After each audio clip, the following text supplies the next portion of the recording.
The unexpected invitation. The discovery that changed everything. Captain Elena Vasquez stood in the observation deck of the Luna mining station, watching Earth's blue marble spin slowly in the darkness. Her weathered hands gripped a steaming cup of synthetic coffee as she reviewed the morning reports. 3 successful cargo runs to Mars, 2 equipment repairs that should have been impossible, and 1 very strange message from Earth's United Defense Council that made no sense at all. "Captain," her communications officer Chen called from across the cramped control room. "That priority transmission from Earth Command is coming through again. They're really insistent you review it immediately." Elena sighed and made her way to the communication console. At 45, she had seen enough military bureaucracy to last several lifetimes. After 20 years as an engineering officer in Earth's Space Defense Force, she had traded her uniform for civilian cargo hauling. The work was honest, the pay was decent, and nobody shot at her anymore. Whatever Earth Command wanted could probably wait until she finished her current supply run. The holographic display flickered to life, showing the stern face of Admiral Chen Torres, her former commanding officer. Elena's relaxed posture straightened instinctively. Torres didn't make casual calls. "Elena, I need you to sit down for this," Torres began without preamble. 3 days ago, an alien probe entered our solar system. Not a natural object, not space junk. Alien. Constructed by intelligence we've never encountered before. Elena nearly dropped her coffee cup. First contact had been humanity's greatest dream and deepest fear for centuries. "Sir, are you saying we've finally met them?" The probe broadcast a message in perfect English, Spanish, Mandarin, and 12 other Earth languages. It claimed to represent something called the Galactic Trade Consortium. They're inviting humanity to join their economic alliance. Torres paused, letting the implications sink in. "Elena, they want to send a representative to their next summit. They specifically requested someone with military engineering background and commercial spaceflight experience." The weight of Torres' words settled on Elena's shoulders like a heavy blanket. "You're asking me to be humanity's first ambassador to an alien civilization. I'm asking you to be yourself, Elena. You've always been our best problem solver. If this is legitimate, you could open doors for humanity that we never imagined. If it's a trap..." Torres left the sentence unfinished.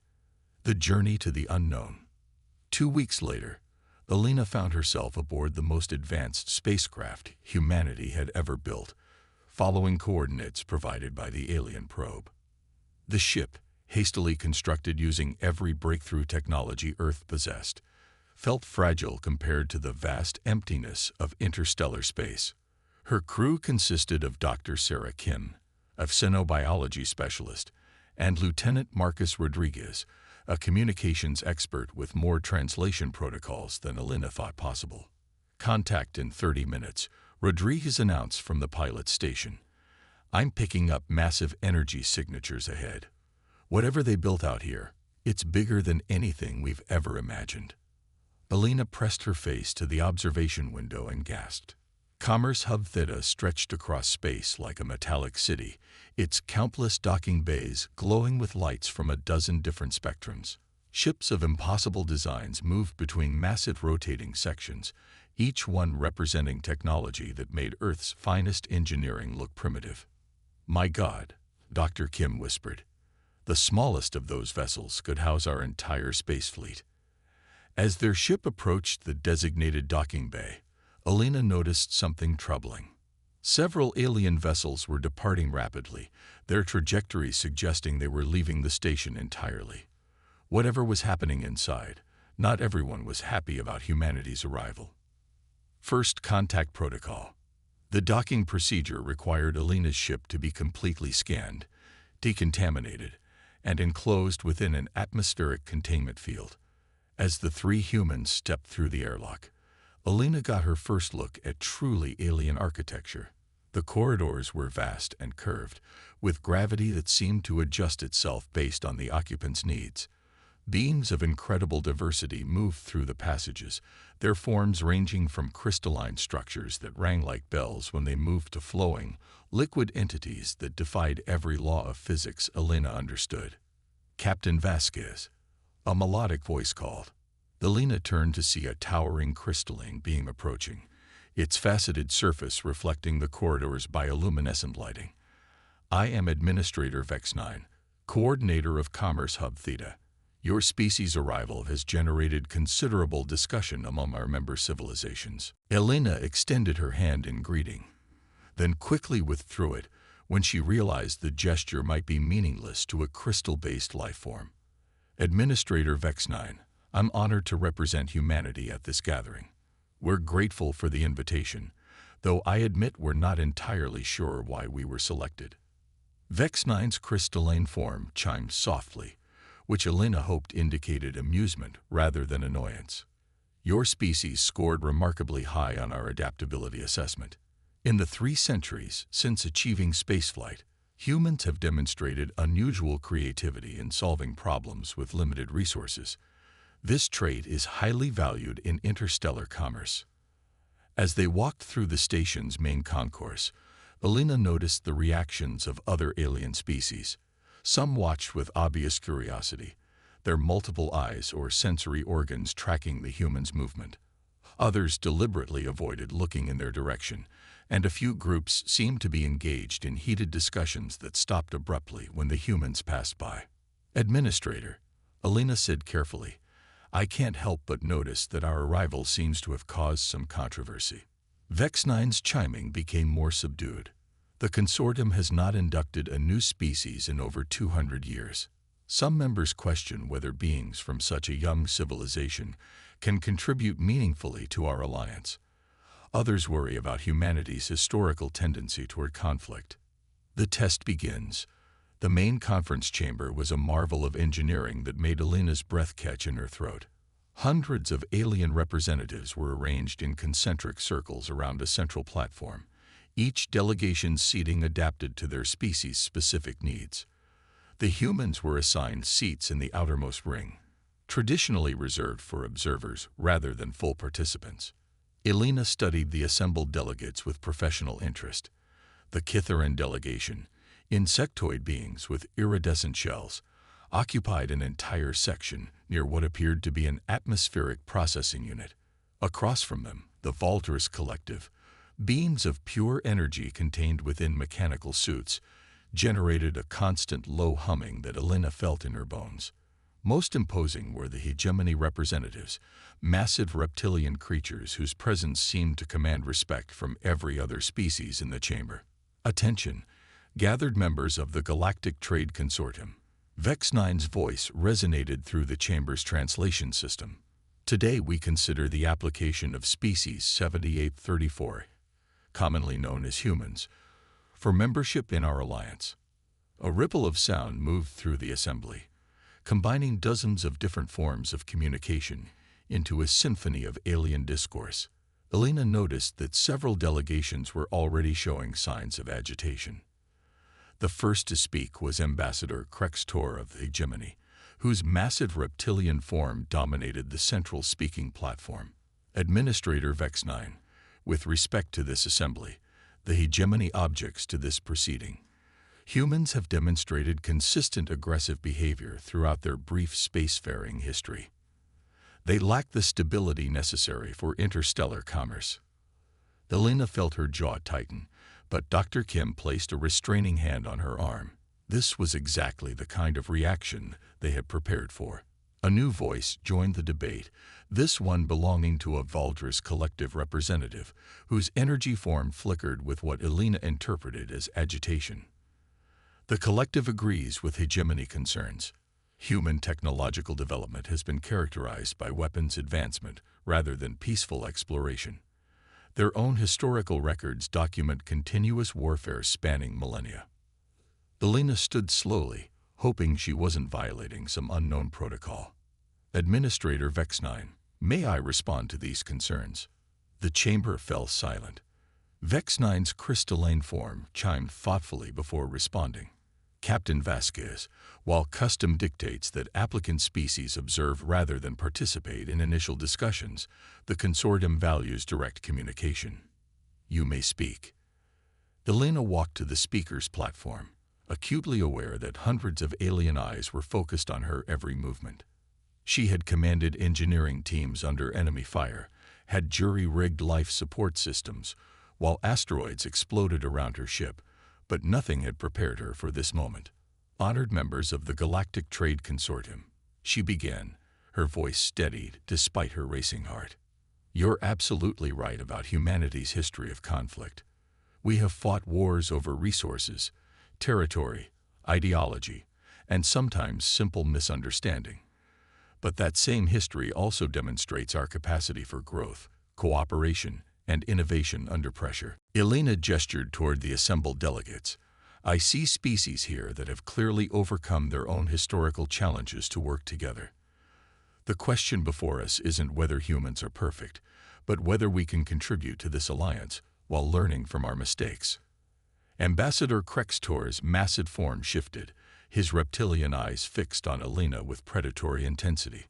And what exactly do humans believe they can contribute to civilizations that have mastered interstellar commerce for millennia? Elena smiled, recognizing the challenge in the ambassador's tone. Let me show you. The moment of truth. Elena pulled out a small device from her equipment pack, something that looked impossibly primitive compared to the advanced technology surrounding them. Several alien delegates recoiled, clearly interpreting the object as a potential weapon. This is a standard human multi-tool, Elena explained, holding the device up for all to see.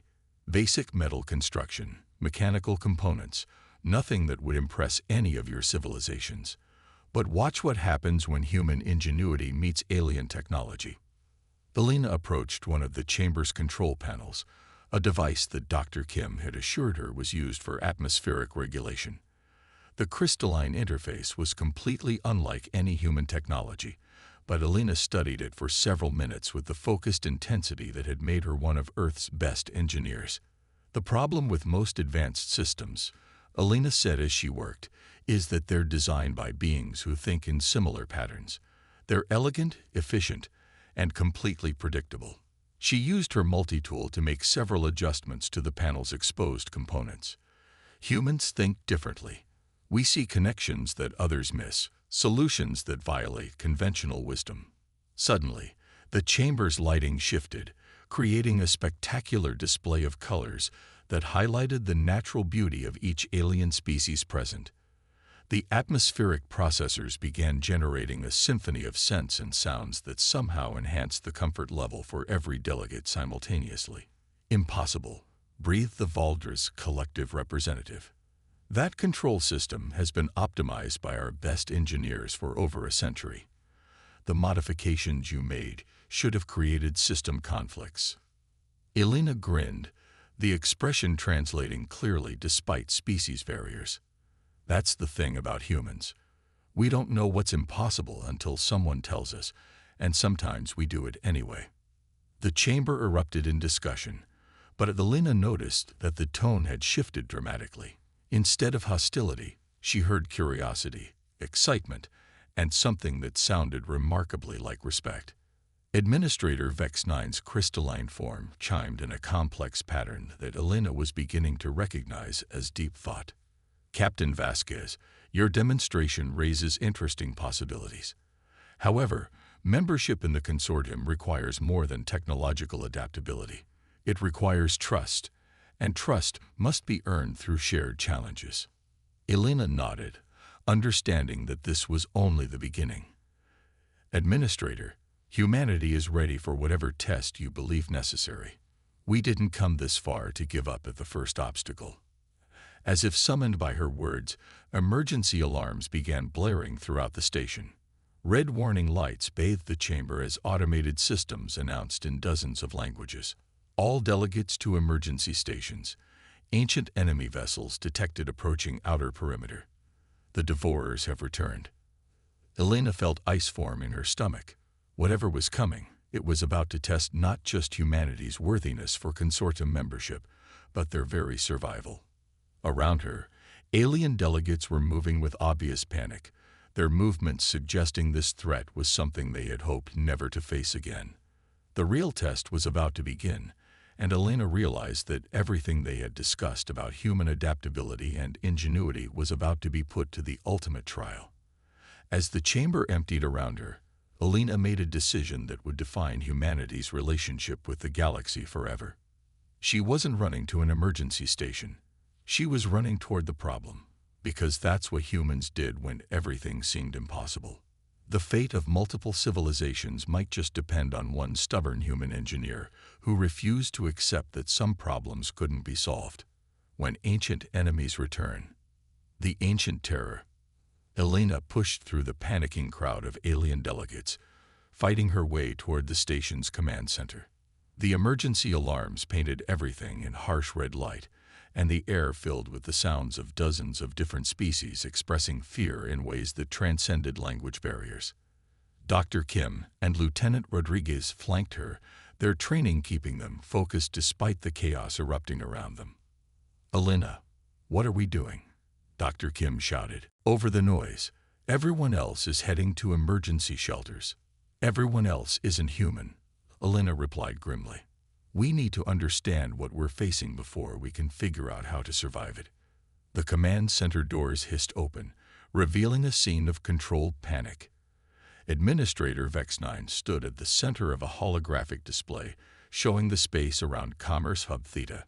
Dozens of red dots were approaching the station, their formation patterns unlike anything Elena had seen in human military doctrine. "Administrator," Elena called out, ignoring the surprised looks from the alien technicians.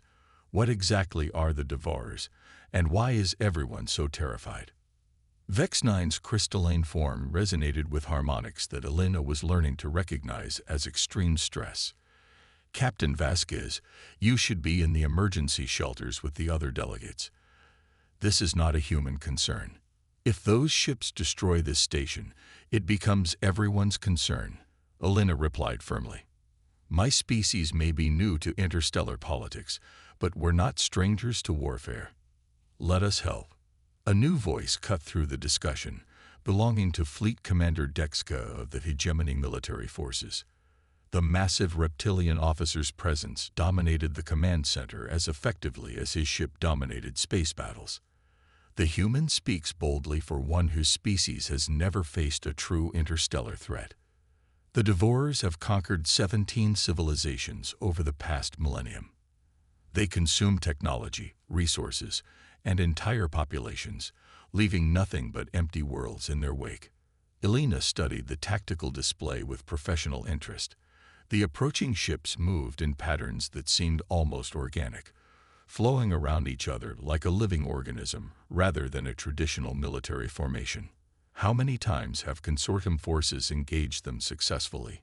Commander Dexka's silence was answer enough. "None," Administrator Vex-9 finally admitted. "Every previous encounter has resulted in the loss of entire star systems. Our current strategy has always been evacuation and retreat to defensible positions." Elena felt something click in her mind, the same intuitive leap that had made her such an effective engineer. "You've been fighting them the same way for centuries, haven't you? Traditional formations, conventional tactics, predictable responses. Our military doctrine has been refined over millennia," Commander Dexko replied with obvious irritation. "We do not require tactical advice from a species that has barely achieved interstellar flight." Elena ignored the insult, her mind racing through possibilities. "Commander, with respect, your refined doctrine has resulted in 17 conquered civilizations. Maybe it's time to try something unrefined." The desperate gamble. The first wave of Devourer ships engaged the station's outer defenses with terrifying efficiency. Elena watched in horror as energy weapons unlike anything in human experience carved through defensive barriers that should have been impenetrable. The alien vessels seemed to adapt to each defensive measure within minutes, learning and countering strategies faster than the station's automated systems could implement them. "Estimated time until defensive perimeter collapse," announced the station's artificial intelligence in its eerily calm voice. 17 minutes, 34 seconds. Elena turned to Administrator Vex-9. I need access to the station's engineering systems. All of them. Captain Vasquez, civilian access to critical systems during a military emergency is absolutely forbidden. Commander Dexka interjected. Then stop treating this like a military emergency and start treating it like an engineering problem. Elena shot back. You can't fight these things the same way you fight each other. They adapt too quickly. But adaptation works both ways. Dr. Kim stepped forward, her scientific mind grasping Elena's direction. You want to modify the station itself, don't you? Turn Commerce Hub Theta into something the Devourers have never encountered before. Elena nodded grimly. Every species here thinks about problems in predictable patterns. That's what makes this consortium work so well for trade and diplomacy. But predictability is exactly what these Devourers are designed to exploit. Administrator Vex-9's crystalline form chimed with the resonance Elena had learned to associate with deep consideration. Captain Vasquez, even if we were to grant such access, the modifications you propose would require expertise in dozens of different technological systems. No single being possesses such knowledge. Elena grinned, an expression that somehow managed to look both reassuring and slightly terrifying. That's where you're wrong, Administrator.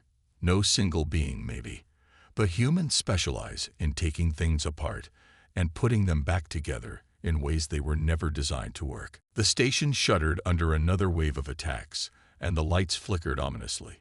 Time was running out. Give her access, a new voice commanded. Ambassador Krextor of the Hegemony entered the command center, his massive form moving with surprising grace. The human demonstrated earlier that she can make improvements to systems our best engineers considered perfected. If she believes she can help us survive this encounter, we have nothing to lose by allowing her to try. Elena felt a surge of gratitude toward the reptilian ambassador, who had initially opposed humanity's membership. Commander Dexka, I'll need your tactical teams to help implement whatever modifications we develop. Dr. Kim, I need you coordinating with the consortium's science teams to understand exactly how Devourer technology adapts.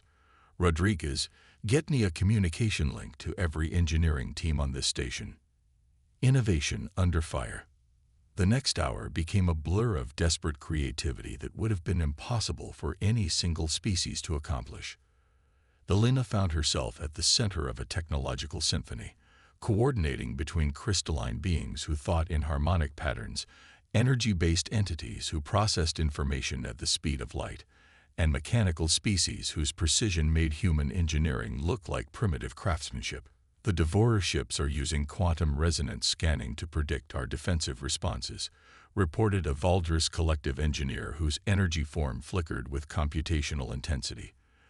Every time we implement a new defensive measure, they adapt within 4.7 minutes. Elena studied the incoming data while simultaneously rewiring a Kitharan atmospheric processor to generate electromagnetic interference. Then we don't give them 4.7 minutes.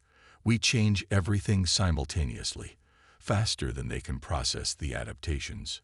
Working with tools designed for dozens of different alien anatomies, Elena began implementing modifications that violated every principle of safe engineering she had ever learned. She connected hegemony weapon systems to Valdris energy generators, rerouted Kitharan atmospheric controls through crystalline computing networks, and jury-rigged human communication protocols to coordinate systems that had never been designed to work together.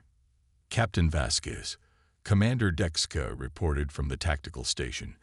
Your modifications are creating massive system instabilities. Half of our primary systems are showing error cascades. Perfect, Elena replied, not looking up from her work. Instability is exactly what we want. The Devourers adapt to stable, predictable systems. Let's see how they handle complete chaos. Dr. Kim, coordinating between multiple alien science teams, called out urgent updates. Elena, the Devourer analysis teams are reporting something strange. The approaching ships are beginning to show erratic movement patterns. It's like they're confused by the energy signatures we're generating. Elena allowed herself a moment of savage satisfaction. That's because we're not generating energy signatures that make sense to any known technology. We're basically screaming technological nonsense at them as loudly as possible. The station's AI announced another milestone in their desperate race against time. Devourer ships have breached inner defensive perimeter. Estimated time to station contact: 4 minutes, 12 seconds. Elena made the final connections in her improvised defensive network, using components from her human multi-tool to bridge gaps between incompatible alien technologies. The result was something that no engineer from any civilization would ever design intentionally: a chaotic mashup of technologies that somehow, impossibly, began to function as a coherent whole. All stations, implement Chaos Protocol on my mark, Elena announced through the station's communication system.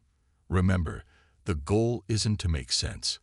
The goal is to be so unpredictable that their adaptation systems can't lock onto our patterns. The battle for survival. What followed was unlike any space battle in recorded galactic history. Instead of organized formations and traditional weapons exchanges, Commerce Hub Theta began generating seemingly random energy patterns that changed faster than any adaptive system could follow. Defensive barriers flickered between dozens of different configurations. Weapons systems fired in patterns that violated every principle of tactical doctrine, and the station itself began moving in ways that defied conventional physics.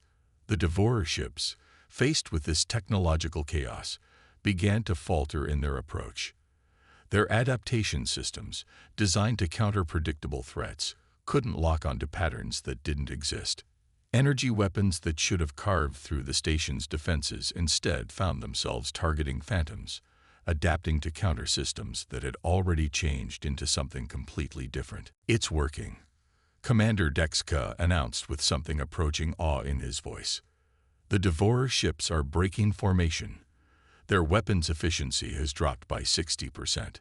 Elena, coordinating the chaos from her position at the central control hub, felt the station shudder under renewed attacks. But the impacts felt different now, less focused, more scattered. "They're trying to adapt, but every time they lock onto one of our systems, we change 3 others. Keep rotating the configurations. Don't let anything stay stable for more than 30 seconds.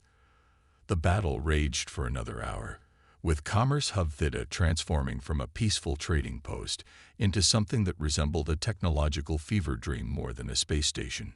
Systems designed for atmospheric processing generated gravitational anomalies.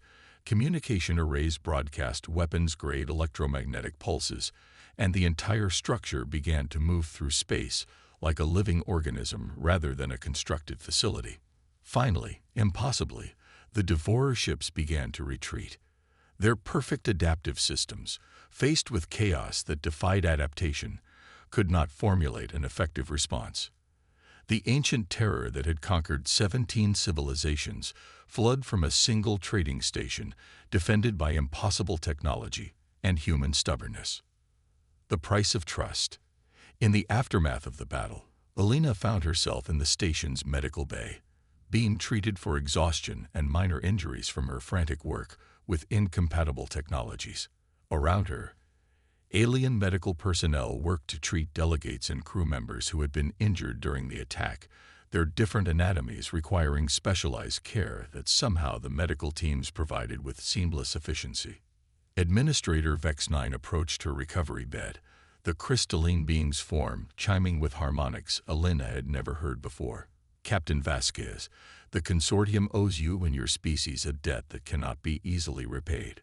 Your unconventional approach saved not just this station, but potentially the entire alliance." Elena managed a tired smile. "Administrator, I didn't do anything that any human wouldn't have done. We're just used to making things work when they probably shouldn't." Commander Dexka joined the conversation, his massive reptilian form seeming less intimidating than it had hours earlier. "Captain, the hegemony formally withdraws all objections to human membership in the Galactic Trade Consortium. Today you demonstrated that sometimes the most valuable allies are those who think differently than everyone else." Dr. Kim, who had been coordinating with alien science teams throughout the crisis, approached with a data pad full of readings. "Elena, you need to see this. The modifications we made to the station aren't just working. They're working better than anything the consortium has ever built. We've accidentally created the most efficient space station in known galactic history." Elena laughed, the sound somehow translating across species barriers to communicate humor and exhaustion in equal measure. "That's humans for you. We break things, fix them wrong, and somehow end up with something better than what we started with." Ambassador Krextor, who had been observing from across the medical bay, approached with something that might have been respect in his ancient reptilian eyes. "Captain Vasquez, I believe I understand now why the consortium's automated systems rated humanity so highly for adaptability. You don't just adapt to changing circumstances. You make the circumstances adapt to you." Elena considered this as medical nanobots work to repair the minor cellular damage from her exposure to incompatible alien technologies. "Ambassador, I think that's what partnership really means. Not just learning to work within existing systems, but helping to create new systems that work for everyone." Over the following days, as Commerce Hub Theta was restored to normal operations, Elena found herself in continuous meetings with consortium representatives who wanted to understand human problem-solving methods. The chaos she had created during the battle had revealed possibilities that none of the galaxy's greatest minds had considered. More importantly, the crisis had demonstrated something that formal diplomatic procedures never could have proven. When faced with extinction, humans didn't just fight for themselves. They fought for everyone, using whatever tools and allies were available, refusing to accept defeat even when conventional wisdom said survival was impossible. The New Alliance. 3 weeks later, Elena stood once again in the observation deck of a spacecraft, but this time she wasn't alone. Dr. Kim and Lieutenant Rodriguez were reviewing proposals from a dozen consortium worlds that wanted to establish trade relationships with Earth. The journey home would include stops at 3 different star systems, each offering technologies and opportunities that would transform human civilization. "Elena," Dr. Kim said, looking up from her data pad, "the consortium is offering to establish permanent human liaison positions on 12 different worlds. They want our people involved in everything from engineering projects to diplomatic negotiations." Elena nodded, watching the stars wheel past the observation window. "It's funny, isn't it? We came out here hoping to prove that humanity deserved a place in galactic civilization. Instead, we ended up showing that maybe galactic civilization needed humanity more than we realized." Lieutenant Rodriguez joined them at the window, his communication equipment still buzzing with messages from Earth. "The President wants to know when you're planning to retire from cargo hauling and accept a permanent position as humanity's ambassador to the consortium." Elena considered this, thinking about the weight of responsibility that came with representing an entire species in galactic politics. Then she thought about the look in Administrator Vex 9's crystalline eyes when the impossible modifications had actually worked, about Commander Dexka's grudging respect, and about the alien delegates who had worked alongside human engineers to create something that none of them could have built alone. "Tell the President I'll think about it," Elena finally replied. "But first, I want to make sure Earth is ready for what's coming. The galaxy is a lot bigger and more dangerous than we imagined, but it's also full of allies we never knew we had." As their ship approached the edge of human space, Elena reflected on the price of trust between species. It couldn't be negotiated or demanded. It had to be earned through shared risks, demonstrated competence, and the willingness to stand together when everything seemed impossible. Humanity had paid that price, not with perfect diplomacy or superior technology, but with the stubborn refusal to give up when faced with problems that couldn't be solved. In return, they had gained something more valuable than trade agreements or technological exchanges. They had gained a place among the stars, and the knowledge that sometimes the most important victories came not from defeating enemies, but from turning strangers into allies through the simple act of refusing to let anyone face extinction alone. The galaxy would never be the same, and neither would humanity. But as Elena watched Earth grow larger in their viewport, she realized that change wasn't something to fear.